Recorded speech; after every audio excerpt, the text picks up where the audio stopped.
Ralph Abernathy, Andrew Young, Hosea Williams, Jesse fucking Jackson. You know what's funny about the name Hosea and Jackson? Well, I say that commentary for another time, but peep this shit out right here. This segment right here represent the worst security in history. Why have niggas around you like this if you just gonna get shot in the face? Now you see this coward right here? He was an ex-pig for the DC police force. And if history doesn't fucking repeat itself and people never learn, never, ever, ever, ever, ever hire the police to be your security. So niggas be talking about, he got all these police around him and so forth. So what? It been many a police on the force and niggas got they noodle cooked right in front of their security. This is one of the cowards, John Friedrich Parker.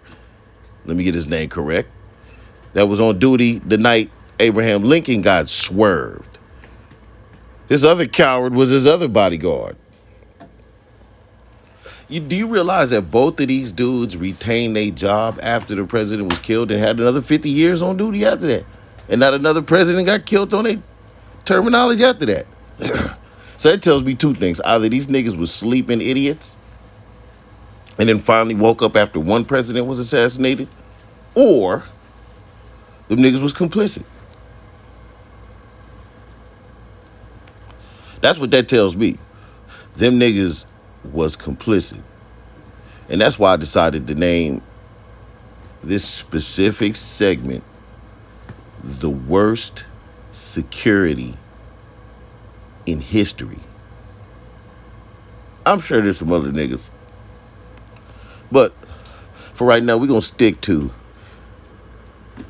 silver rights on up. Not civil, but silver. Do your ghouls. Now,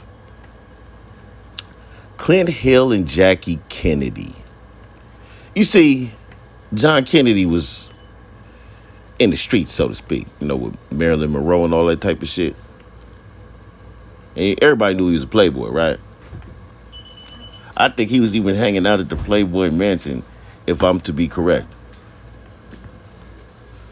But the day John F. Kennedy decided to visit Fort Worth, Texas, and then from Fort Worth, Texas, take a beeline down to Dallas and visit the grassy knoll was the day he got his top lifted.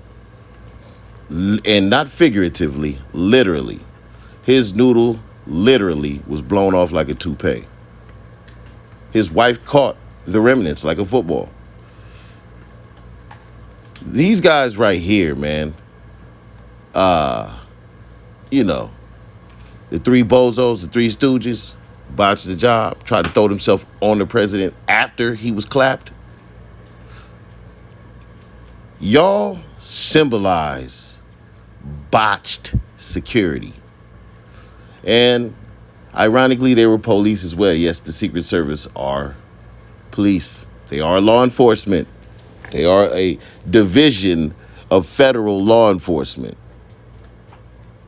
And it seems that every single time law enforcement is on the job, well, the outcome is never, ever, ever, ever, ever good for the person they're protecting. I mean, they get your average Joe Schmo. It's never anybody who's like a ex-Navy SEAL or some type of shit like that. It's always like your random milk boy who all of a sudden turned into a sharpshooting sniper and shit. Clapping niggas from 78 feet away and shit. Get the fuck out of here. That leads me to these next two devils. I mean, You know what the funniest shit was when the nigga Daz Dillinger was like, don't fuck with Reggie Wright Jr. He's the police. Shut the fuck up. You knew he was the police. You was dealing with him when he was the police. He was your friend when he was the police. But all of a sudden when Death Row wasn't paying no more, he's the police. Tell us after the fact, nigga. Fuck out of here. You wasn't warning nobody of this shit when you was so-called beefing with Eazy-E, was you? And we all know who's doing the pimping. Just like my man E said. But Eugene Deal and Reggie Wright in this era, to me, hands down, are the worst goddamn security in history. With his wrong way security, you know what I'm saying, and don't carry no pistols to work to their ass. Peace.